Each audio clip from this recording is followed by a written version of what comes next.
அனைவருக்கும் வணக்கம். எப்படி இருக்கீங்க? அதாவது ஹரிநாடருக்கு இந்த வீடியோ. அவர் என்ன சொல்லியிருக்கிறாரு, "அந்த பையன் நாங்க சொல்றத கேட்டிருந்தா, அவன் உயிரோட இருந்திருப்பான்" அப்படிங்கிறாரு. அந்த பையன் என்ன அந்த பையன் என்ன உங்க வீட்டு வேலைக்காரனா? அதாவது நம்ம நாட்டுல கவர்மெண்ட் இருக்குது, சட்டம் இருக்குது, போலீஸ் இருக்கு. ஆனா இவங்க தனியா ஒரு கவர்மெண்ட் வச்சிருக்க மாரி என்ன அலட்டல் பண்றாங்க பார்த்தீங்களா? நாங்க சொல்றத கேட்டிருந்தா இவன் உயிரோட இருந்திருப்பான். அப்ப ஹரிநாடர் தான் அந்த அந்த ஜாதிக்காரங்க தான் ரூல் பண்றாங்களா திருநெல்வேலிய? இது இது இதெல்லாம் கேட்குறப்போ உண்மையிலேயே அம் அதாவது மனுஷங்க நம்ம ஊர் மக்கள் எல்லாருமே வெட்கப்படணும். நான் நெனைக்கிறேன், ஒருத்தன் உயிரோட இருக்கணுமா? வேணாமான்னு. அப்டின்னா நம்மகிட்ட கவர்மெண்ட் இருக்கா? எவ்வளவு ஆணவம் பார்த்தீங்களா? நான் அப்புறம் சொல்லிடுவேன் ஏதாவது. ஒரு காலத்துல இப்ப இந்த செத்து போனான் பார்த்தியா? அந்த பையன் கவின்குமாருக்கு அடுத்த நிலையில இருந்த ஜாதி தான் இது. இந்த ஜாதி. ஆனா இவங்க கிட்ட இப்ப காசு வந்தவொன்னே, அவங்க ஆடுற ஆட்டம் பார்த்தீங்கன்னா அதாவது இந்த புது பணக்காரங்க டான்ஸ் ஆடுவாங்க. பயங்கரமா ஆட்டம் ஆடுவாங்க. ஒரு மனுஷன் எப்படி தெரியுமா இருக்கணும்? காசு இருந்தாலும், இல்லாட்டியும் ஒரே மாதிரி இருக்கணும். ஏன்னா காசு அப்ப காசு தானே ஒருத்தன மாத்துது. அப்ப அது எது ஒருத்தருடைய ஒரிஜினல் ஐடென்டிட்டி? காசு இருந்தாலும், காசு இல்லாட்டியும் ஒரே மாதிரி இருக்கணும். இப்ப அவங்க ஒரு காலத்துல கஷ்டப்பட்டுக்கிட்டு இருந்தாங்க. ஏழ்மையில இருந்தாங்க. அதாவது இந்த ஜாதி அ எஸ்சி பிரிவு அடுத்த இடத்துல இருந்தது. இப்ப அவங்க பாருங்க விரட்டி, விரட்டி வெட்டிக்கிட்டு இருக்காங்க. அது ரொம்ப தப்பு. ரொம்ப பாவம். அதாவது மேடு பள்ளமாவே வச்சுட்டு இருக்கப்பல ஒரு சமமா வரவே மாட்டேங்குது பார்த்தீங்களா? நாங்க சொன்ன பேச்ச கேட்டிருந்தா உயிரோட இருந்திருப்பான். கொஞ்சம் கூட கேவலமா இல்லையா? ஒரு பொண்ணு 7 வருஷம் லவ் பண்ணுன அந்த பையன கொன்னுட்டு வேற ஒருத்தனுக்கு கட்டி வச்சு அந்த பொண்ணு சந்தோஷமா இருக்குமா? அதாவது நான் நான் ஒரு ஜென்ரலா ஒரு விஷயம் சொல்றேன் கேளுங்க. ஒரு அம்மாவுக்கு 10 பிள்ளைங்க இருக்குது. அதுல 2டே 2 பிள்ளைய மட்டும் அப்படியே அடிமைப்படுத்தி, அசிங்கப்படுத்தி அவனுக்கு அந்த காலத்துல பாருங்க. இந்த ஜாதியும் அப்படித்தான் இருந்தது. என்னோட ஜாதியெல்லாம் அந்த நிலைமையில இல்ல. ஆனா, இப்ப என்னோட ஜாதியும் வறுமையில தான் இருக்குது. இப்ப அந்த அ தர்மபுரி, கடலூரு, அது அப்புறம் இது என்ன சொல்றது? திண்டிவனம் அந்த பக்கம்லாம் இன்னும் அவங்கலாம் வசதியா இல்ல. ஒரு சாதாரண அது என்ன சொல்றது? சிறு விவசாயி தான். கொஞ்சம் கொஞ்சம் கொஞ்சம் பேருக்கு நெறைய நிலம் இருக்கு. அவ்வளோதான். அவங்களும் ரொம்ப பெரிய பணக்காரங்களா இருக்கணுங்கிற அவசியம் கிடையாது. அதாவது அவங்க நிலைமையில பற்றாக்குறையோட தான் இருக்கிறாங்க. என்னோட ஜாதிக்காரங்களும். எல்லா ஜாதியிலயும் ஏழைங்க இருக்காங்க. ஆனா, இவங்க ரொம்ப கஷ்டப்பட்ட சூழ்நிலையிலருந்து வந்துட்டு, பணம் சம்பாதிச்ச உடனே அவங்களால அது அப்படியே ஒரு கிங் மாதிரி பிஹேவ் பண்றாங்க. கிங்ன்னா ஒரு ஒரு ஆணவம் என்ன? ஒரு திமிரு என்ன? அ எவ்வளவு மோசமா பயங்கர ஒரு ஒரு அ ஒரு ஒரு பைத்தியம் மாரி பிஹேவ் பண்றாங்க. அப்போ நம்ம சொசைட்டிக்குள்ள ஒண்ணுமே பேசல. அதாவது நாங்க தோல்ச்சிலை போராட்டம்லாம் பண்ணுனோம். நாங்கலாம் ரொம்ப கஷ்டப்பட்டோம். பழச மறக்கக்கூடாதுன்னு ஒரு அம்மா கான்ஃபரன்ஸ்ல பேசுறாங்க. அதாவது அது சம்மந்தமா புக் எழுதியிருக்காங்க. ஆனா இன்னொரு பக்கம் பார்த்தீங்கன்னா, நம்ம எவனையுமே நம்ம ஜாதி தவிர வேற எதுலயும் கல்யாணம் பண்ணக்கூடாது. அதாவது அப்படியெல்லாம் கட்டுப்படுத்தவே முடியாது. யாராவது ஒருத்தர் 2 பேர் வேற ஜாதியில கல்யாணம் பண்ணத்தான் செய்வாங்க. அந்த பொண்ணு ஒரு ஏழைய லவ் பண்ணியிருந்தா கூட, நீங்க அப்படிலாம் கொலை பண்ணவே கூடாது. சொல்லி பார்க்கணும். இல்ல நீ கொஞ்சம் காச குடுத்தா அவன பணக்காரனாக்கு. கல்யாணத்துக்கு முன்னாடி யாரோ, கல்யாணம் ஆயிடுச்சுன்னா மருமகன். ஹெல்ப் பண்ணலாம். பொண்ணு சந்தோஷமா இருக்கு. அதானே முக்கியம். ஆனா பொண்ணுக்கு சொத்து குடுக்கவும் மனசு வரல. அசையும் சொத்து, அசையா சொத்துன்னு இருக்கு. எனக்கு தெரியும் அதெல்லாம். ஆனா அந்த பொண்ணு நிம்மதியாவே இருக்கக்கூடாது. நம்மகிட்ட எப்ப பார்த்தாலும் பிச்சை எடுக்கிற மாரி பிச்சை எடுத்துக்கிட்டே இருக்கணும். "அண்ணே அத குடு" ம் அ அப்படின்னு ஏதோ கெஞ்சிக்கிட்டே இருக்கணும்னு நெனைக்கிறீங்க. அப்புறம் பார்த்தீங்கன்னா, சின்ன பிள்ளை இருக்கிறப்போ, எங்கள் வீட்டு குலவிளக்கு, சாமி, மீனாட்சி, அப்புறம் அப்படியா, இப்படியா எனக்கு கூட சாமி பேர் வச்சிருக்காங்க தெரியுமா? நான் முதல்ல வச்ச பேர் சொன்னேன்ல, தில்லை வசந்தி. தில்லை அம்மன்ங்கிறது என்னோட சாமி பேரு. எங்க அப்பாவோட குலதெய்வம். இப்ப பாருங்க, எ எங்க அப்பாவோட குலதெய்வம்னு சொல்றேன் பாருங்க. அது தில்லை வசந்தி தான் என்னோட பேரு. அதுக்காக நான் அதுக்காக நான் அடி வாங்காம இருந்தேனா? அப்ப வசந்தின்னு கூப்பிடுவாங்க கொஞ்சம் பேரு. ஒரே ஒரு அம்மா தான் தில்லை வசந்தின்னு கூப்பிடுவாங்க என்ன. அப்படி குலதெய்வம்னு சொல்றது. ஆனா கல்யாணம் பண்றப்போ, நம்ம மானத்த வாங்கிட்டான்றது. ஆனா அதே பையன் போய் வேற ஜாதியில கல்யாணம் பண்ணிட்டு வந்துட்டான்னா, அவன உயிரோடவாது விட்டுருவாங்க. போயிடு அப்படியே போயிடு அப்படின்னுவாங்க. அதாவது அது அந்த காலத்துல அப்படி இருந்துச்சு. ஒரு ஒரு 30 வருஷத்துக்கு, 40 வருஷத்துக்கு முன்னாடி இருந்தது. என்னோட அம்மாவோட தலைமுறையில மோசமா இருந்தது. ஆனா இப்ப அப்படி இல்ல. அப்படி இருக்கிறப்போ நீங்க வந்து எவ்வளோ பிடிவாதமா, ம் நான் என்ன சொல்றேன், உங்களுக்கு பிடிக்கலன்னா உட்டுருங்க. அதுக்குன்னு அந்த பையன நான் கொலை பண்ணிட்டு, அவன் நாங்க சொல்றத கேட்டிருந்தா கொலை பண்ணியிருக்க மாட்டான்னா, அவன் வந்து அந்த பொண்ணோட மனசளவுல அப்படியே நல்ல கனெக்டடா இருக்கான். நல்ல ஒரு அந்த பொண்ணு மேல ரொம்ப பாசமா இருந்திருக்கான். அப்ப வேணான்னு சொன்னா எப்படி கேட்பான்? அப்படி வேணான்னு சொல்லிட்டு ஓடிட்டான்னா என்ன சொல்வீங்க? உன்ன 7 வருஷம் லவ் பண்ணேன். நாங்க மிரட்டுனோனே ஓடி போயிட்டான்னு சொல்வீங்க. ஆனா எவ்ளோ ரிஸ்க் பாருங்களேன். அதாவது நான் இந்த சொல்வதெல்லாம் மூவில கூட பார்த்துருக்கேன். நாங்க சும்மா இருந்தா கூட எங்க ஆளுக வந்து வெட்டிருவாங்கன்றாங்க. அவ்ளோ திமிரு அந்த அந்த ஜாதிக்காரங்களுக்கு. அதாவது 2 குடும்பத்த சாராதவங்க யாரோ வந்து வெட்டுறாங்க. எங்க ஜாதியில கல்யாணம் பண்ணக்கூடாதுன்னு. அதான் இது இது வந்து காசு நெறையா வந்தவுனே அவங்களுக்கு பழசெல்லாம் மறந்து போனது மட்டும் இல்ல. அப்படியே ராட்சசர்கள் மாரி இருக்காங்க. நாடார்கள தான் சொல்றேன். இந்த கோயம்புத்தூர் பக்கம்லாம் சொல்லுவாங்க. பிடிக்கலன்னா வச்சுக்கோங்க, வெட்டி ஆத்துல விட்டுருவோம் அப்படின்னு சொல்லுவாங்களாம் அந்த காலத்துல. கோயம்புத்தூர் இப்ப என்ன நிலைமையில இருக்கே தெரியல. அங்க பொண்ணும் கிடைக்கல, ஒரு இலவும் கிடைக்கல. அது எப்படி போட்டோம் நமக்கு என்ன? இப்போ இதுல வந்து அ நம்ம இந்த கேஸ தான் பார்க்குறோம். இந்த நாடார் சமூகத்துக்கு இவ்ளோ கர்வம் இருக்கே! உங்க ஜாதியிலேயே கல்யாணம் பண்ணி எத்தன பேருக்கு டைவர்ஸ் ஆயிருக்கு? எத்தன பேர் வாழ்க்கை வீணா போயிருக்கு? இப்போ நான் வந்து எல்லாரும் போய் கலப்பு திருமணம் பண்ணுங்கன்னு நான் சொல்லல. இயல்பா வந்து ஒரு காதல் வருது. இயல்பா ஒரு காதல் வருது. அத கொஞ்சம் கொஞ்சமா போன தலைமுறையில மாரி போன தலைமுறை. அதுக்கு முந்தின தலைமுறை மாரியே இப்பவும் நீங்க யோசிக்கிறீங்களே! அதுதான் எப்படின்னு நான் கேட்கிறேன். இவ்வளோ இப்படியே நகை நாங்க போட்டுருக்கோம், நெறைய நகை போட்டுருக்கோம். என்ன நீ எல்லாம் அள்ளிட்டு போறீங்க? ஒரு குந்தும் ஒரு குட்டி பொருள் கூட அவங்களுக்கு குடுக்க மாட்டானுங்க. இங்க பாருங்க எங்க அம்மா சொல்லும், இந்த தோடு வந்து கிளீன் பண்றப்பலாம் சொல்லும். இந்த தோடு, இது வந்து பிளாஸ்டிக் தோடு. பிளாஸ்டிக். என் பையன் வந்து மதர்ஸ் டேக்கு $7 குடுத்து வாங்கி குடுத்தான். ஸ்கூல்ல இருந்து இந்த கிஃப்ட்டெல்லாம் வச்சிருப்பாங்க. அது என் பையன் வாங்கி குடுத்ததுனால போட்டுருக்கேன். இந்த தோடு எதுவுமே குடுக்க மாட்டாங்க. தோடு, மூக்குத்தி இத்துக்கூண்டு மூக்குத்திய கூட கழட்டிருவாங்க. ஆனா, இந்த நகை வச்சிருக்கோம், நகை வச்சிருக்கோம்ன்னு இவங்க ஆடுற ஆட்டத்த பார்த்தா, இது வந்து இதெல்லாம் வந்து நார்மலான ஒரு மனநிலையே கிடையாது.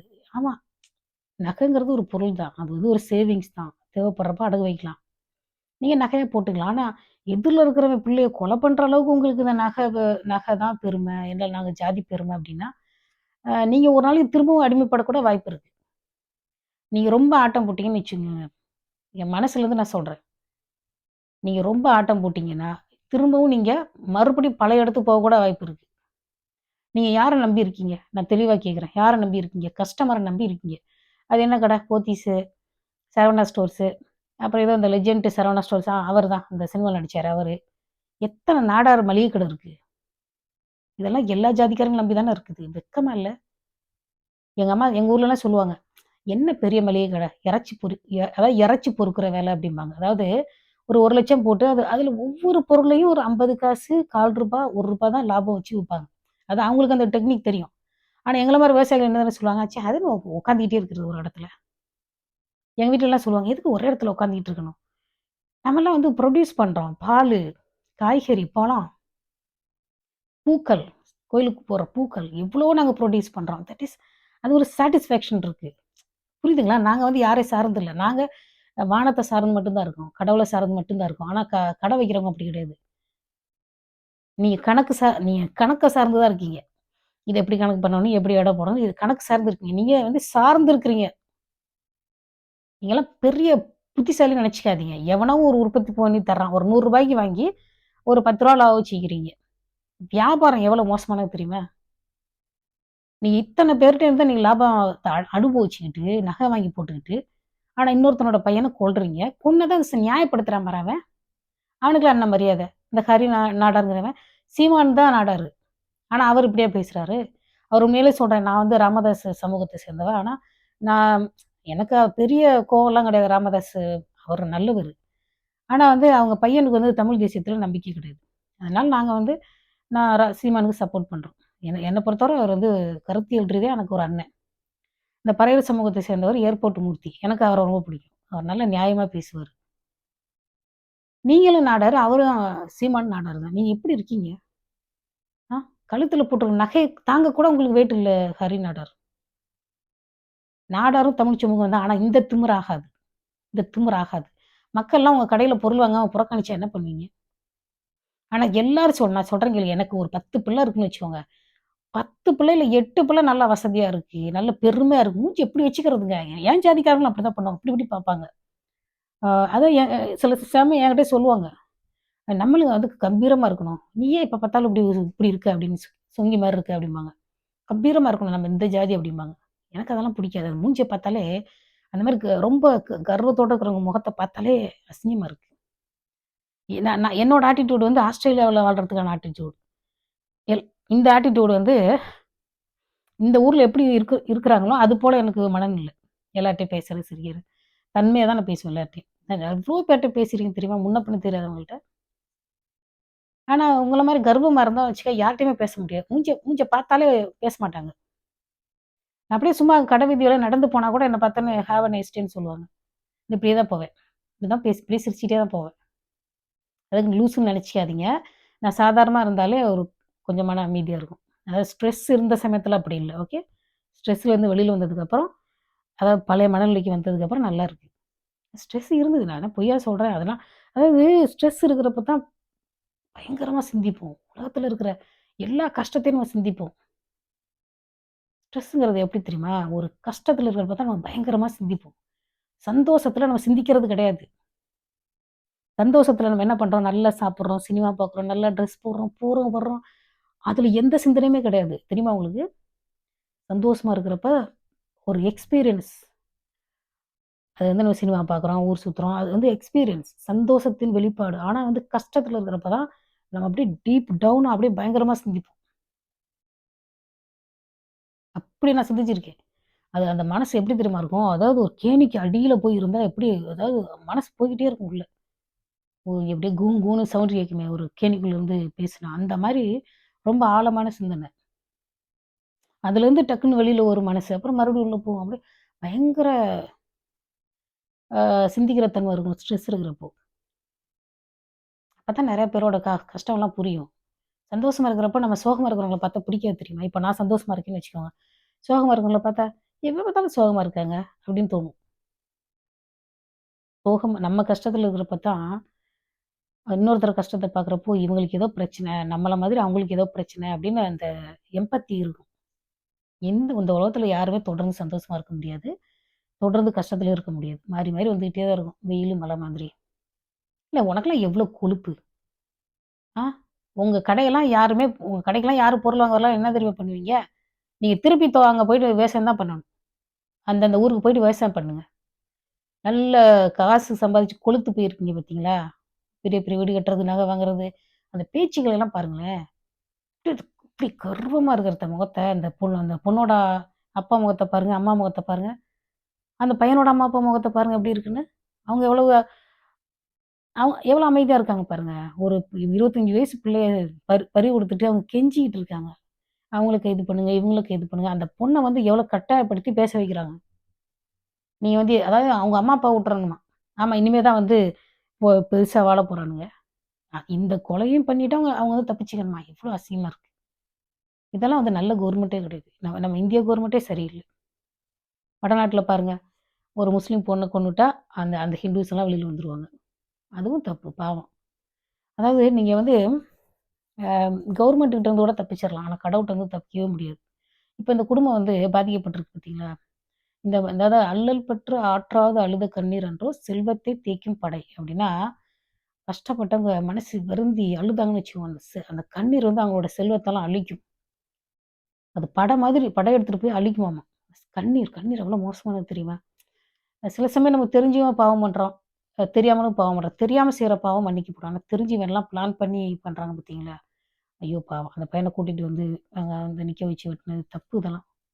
அதுபோல ஒரு தூத்துக்குடி அந்த திருநெல்வேலி பக்கம் திண்டுக்கல் பையன் ஒருத்தன வீட்டுக்கு வாங்க பேசணும்னு சொல்லி கூட்டிட்டு போயிட்டு, ஒ குனிய வச்சு வெட்டுனாங்களாம் ஆடு மாதிரி. ஆனா நான் சொல்றேன் கேளுங்க, இப்படியே பண்ணிக்கிட்டு இருந்தீங்கன்னா, நான் மனசார சொல்றேன். நான்லாம் சொன்னா ஏதாவது பலிக்கும். ஏன் தெரியுமா?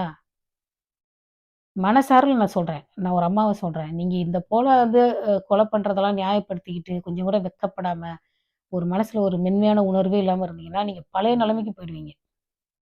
கண்டிப்பா சொல்றேன். ஒரு அம்மாவுக்கு 10 பிள்ளைங்க இருக்கு. 8 பிள்ளையும் சேர்ந்து 2 பிள்ளைய கொடுமைப்படுத்தாது. எல்லா சமூகத்திலயுமே நல்லவன், கெட்டவன் இருக்கான். குடியாரன் இருக்கான். ம். எனது ஐயர் குடிக்கிறது இல்லையா? எல்லா சமூகத்திலயும் குடிப்பாங்க. வாய் இருக்கிறவன்லாம் குடிப்பான். எல்லா சமூகத்திலயும் படிக்காதவங்க இருப்பாங்க. எல்லா சமூகத்திலயும் கருப்பா இருக்கிறவங்க இருக்காங்க.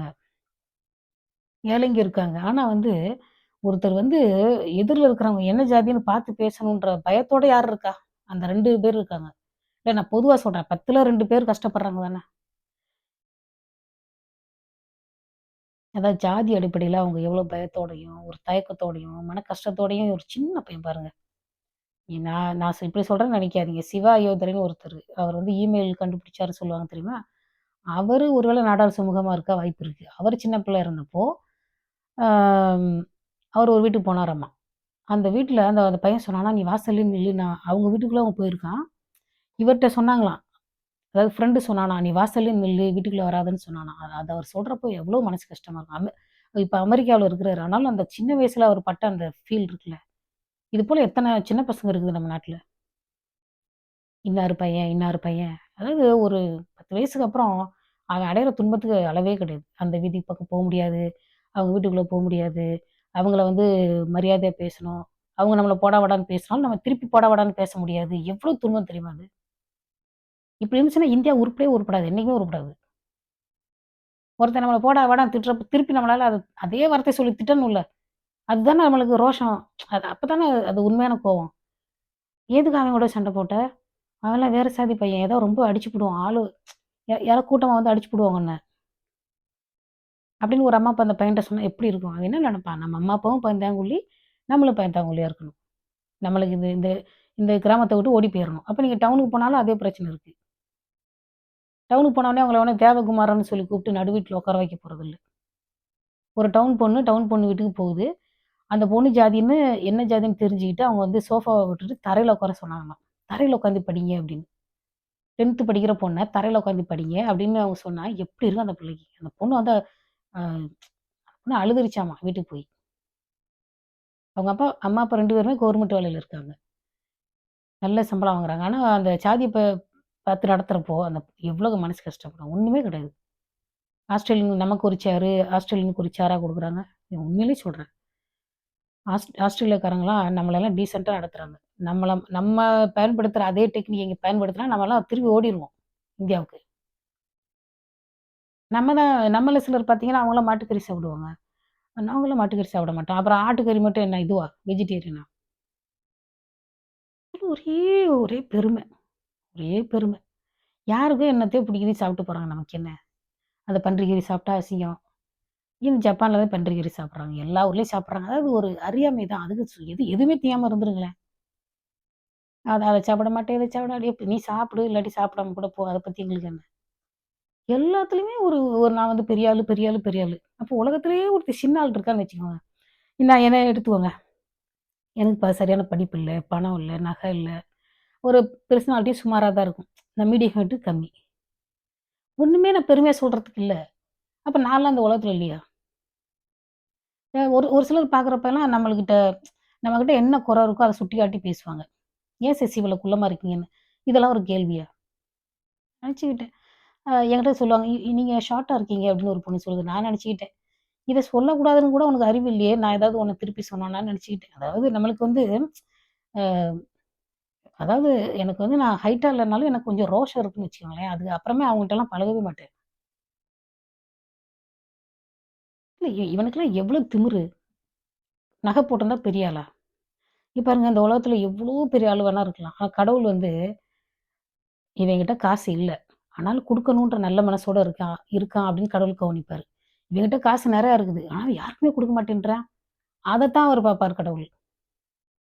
இவனால ஒரு பொண்ணு பக்கத்துல இருக்கு. இவனால ஒரு பாவத்த செய்ய முடியும். அப்படின்னு இவன் நல்லவனா இருக்கான் பாத்தியா? அப்படின்னு அவனுக்கு பிளெஸ் பண்ணுவார் கடவுள். கடவுள் எந்த மதத்துல வேணா இருக்கலாம். அதாவது நான் வந்து அ கடவுள எப்படி பார்க்குறேன்னா, நம்ம அது ஒரு செம்மண் இருக்குது, கரிசமண் இருக்கு. மழை தண்ணி எதுல விழுதோ, அந்த மண்ணு கலர்ல தண்ணி மாறிடும். செம்புல பயல் நீர். அதாவது செம்மண்ணுல தண்ணி விழுந்துச்சுன்னா, அந்த தண்ணி வந்து செ செம்மண்ணு கலர் ஆயிடும். சிவப்பா இருக்கும். இதே கரிசல் மண்ல விழுந்துச்சுன்னா, ஒரு மாரி கருப்பா இருக்கும். கரிசல் மண்ணா தெரியாது உங்களுக்கு. கரிசல் மண்ணா கிரே கலர்ல இருக்கும். அது போல தான் நம்ம மதங்கள்லாம். ஆனா நான் வந்து ஒரு சில மதம் எனக்கு பிடிக்காது. நான் வெளிப்படையா சொல்றேன். நான் வந்து இந்து, கிறிஸ்டின், புத்திஸ்ட் ஒரு சில மதங்கள நான் சப்போர்ட் பண்றேன். ரொம்ப இப்படி மேல் டாமினேஷன் இருக்கிறதெல்லாம் நான் சப்போர்ட் பண்றதில்ல. ஏன்னா எனக்கு அது பார்க்குறப்போ தெரியுது அப்படி. ஆனா அதுலேருந்து நம்ம வரணும் வெளியில. அப்டேட் பண்ணேன் எல்லாத்தையும். அப்புறம் அந்த அந்த பையன் அந்த பையன் ஒரு 7 வருஷம் அதாவது உலகத்திலேயே ஒன் சைடு லவ்ங்கிறது அது ஒண்ணும் பிரயோஜனம் கிடையாது. ஆனா, நம்மள ஒருத்தர் லவ் பண்றாங்க அப்படின்றப்போ, அது அவ்வளோ ரொம்ப சந்தோஷமா இருக்கும். ஒருத்தரால நம்ம காதலிக்கப்படுறோங்கிறது அவ்வளோ சந்தோஷமா இருக்கும். நம்மளோட ஹார்மோன்லாம் அவ்வளோ சந்தோஷமா அப்படியே ஆக்ஸிடோசின்லாம் அவ்வளோ நல்லா வேலை செய்யும். ஆ அந்த பையன் 7 வருஷம் நல்லா தான் இருந்திருப்பான். கண்டிப்பா அவன் வந்து 7 வருஷம் சந்தோஷமா இருந்திருப்பான். நம்மள ஒரு பொண்ணு லவ் பண்ணுதுன்னா எவ்வளோ சந்தோஷமா இருக்கும். பொங்கல், தீபாவளி, செவ்வாய்க்கிழமை, வெள்ளிக்கிழமை எல்லா நாளும் அவனுக்குள்ள ஒரு சந்தோஷம் இருந்துகிட்டே இருந்திருக்கும். கொஞ்சம் நல்லா யோசிச்சு பாருங்களேன். நம்மள ஒரு பொண்ணு விரும்புது அப்படின்றது ஒரு உண்மையிலே சந்தோஷமா இருந்திருக்கும். நான் இருக்கிற வரைக்கும் நல்லா இருந்திருப்பேன். இப்போ என்ன பிரச்சனை, இந்த பிள்ளைக்கு தான் எல்லா துன்பமும்.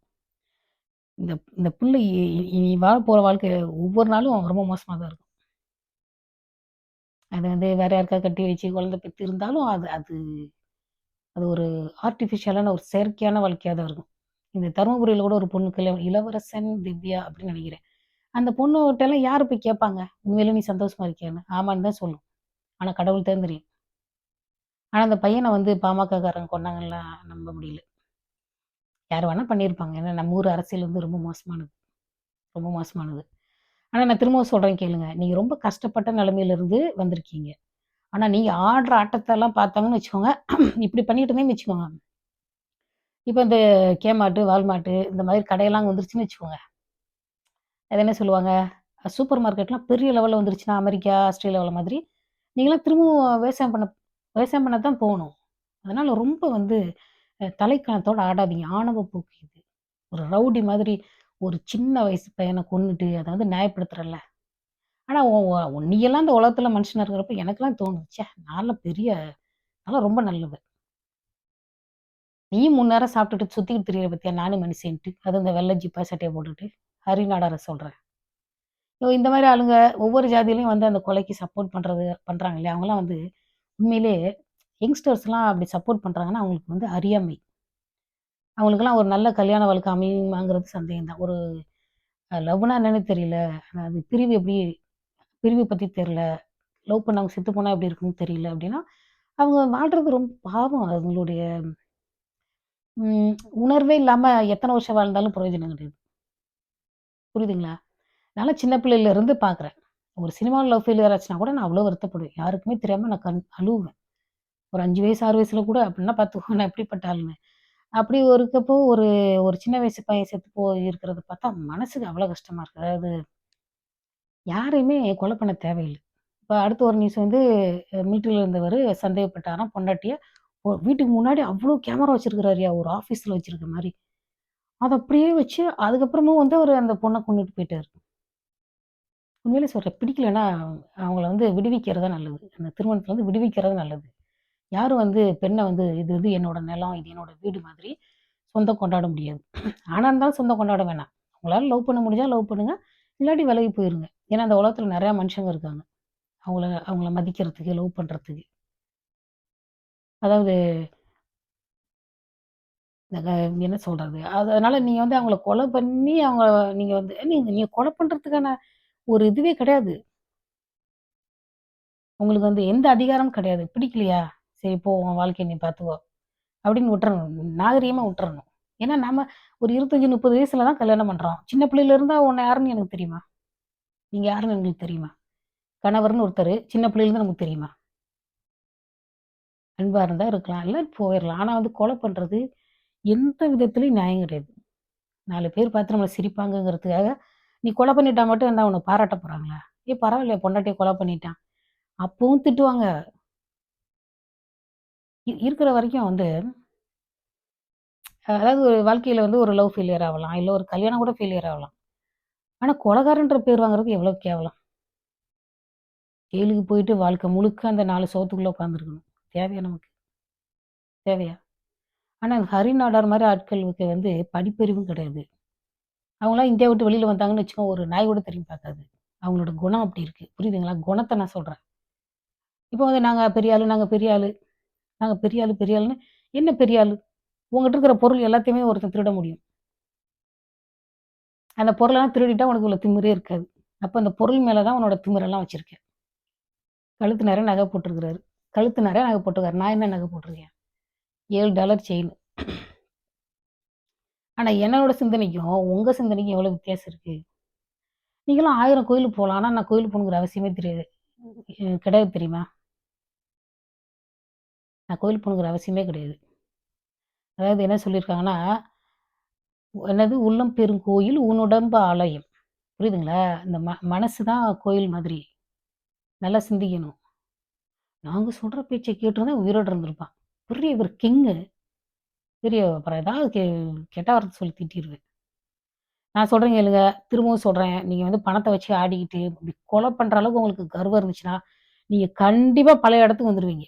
மக்கள் வந்து உங்க கடைகளையோ, உங்களோட பிசினஸையோ மதிக்கல.